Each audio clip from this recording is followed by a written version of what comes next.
Hey everybody, welcome back. This is going to be a mini lesson where we continue on from solving special right triangles.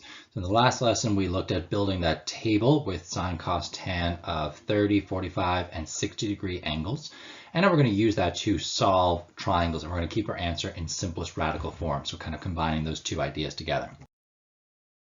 Okay, so for today, solving special right triangle questions. We're going to use that table we created to solve more questions. And then the essential question for today is, well, how do I do that? Okay, so to recap, here's our table. Have it somewhere in your notes, have it somewhere printed out, have a little copy of it somewhere because you're going to be using this quite a bit today and for our practice work afterwards. All right, so here's an example.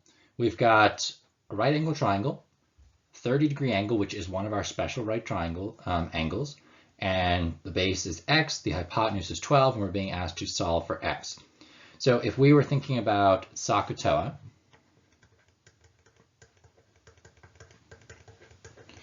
we have the adjacent and the hypotenuse, so this is going to be a cos function. So we would say, all right, cos of 30 degrees is equal to x over 12.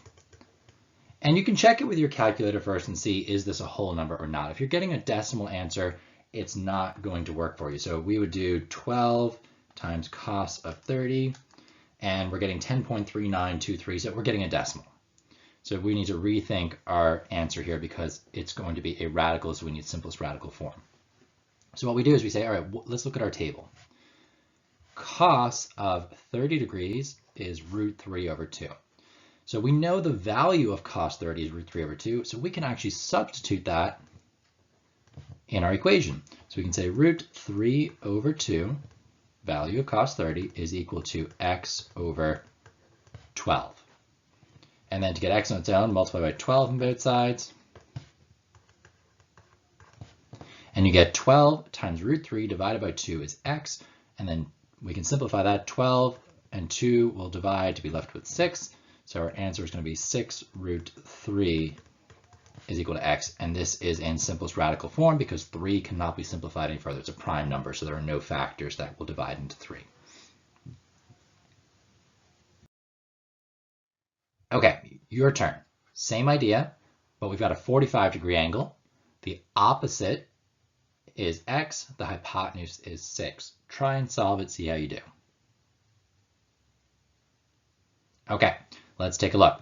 So opposite and hypotenuse, we know that's a sine function. So sine of 45 degrees is going to equal x over 6.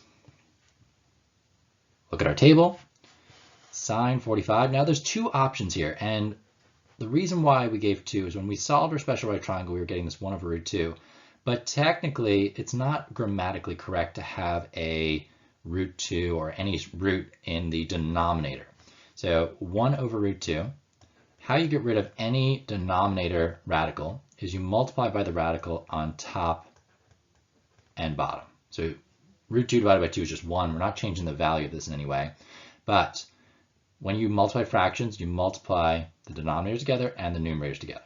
So you would end up with a root 2 on top, and then root 2 times root 2 is the same as root 2 squared, which is just 2, or the square root of 4 would be another way of looking at that. So root 2 over 2 would be the kind of grammatically correct way of writing that. So that's the one I'm going to use moving forward.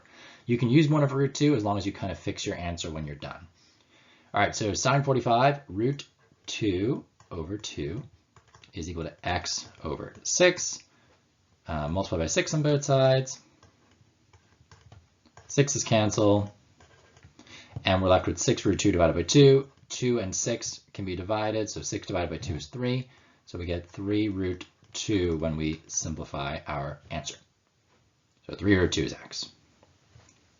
All right, let's try one more example. You guys are going to get it to yourselves again. Off you go. All right, so looking at what we got here, we're given the opposite. We want the adjacent, so this is going to be a tan function. So it's going to be tan of 60 is equal to the opposite over the adjacent. Looking at our table, tan 60 is root 3. So square root of 3 is equal to 15 over x. Now this is that situation where the x is in the denominator, so we are going to multiply by x on both sides to get it out of there. So we get x root 3 is equal to 15. If I want to get x on its own, I'm going to divide by root 3 on both sides. So x is equal to 15 over square root of 3. Now remember, this is not technically grammatically correct for math, so I'm going to multiply by root 3 over root 3 on both sides. So on the top, we will get 15 times square root of 3. On the bottom, I will get 3. And 15 and 3 will actually cancel down. So we end up getting 5 times root 3. So x is equal to 5 root 3.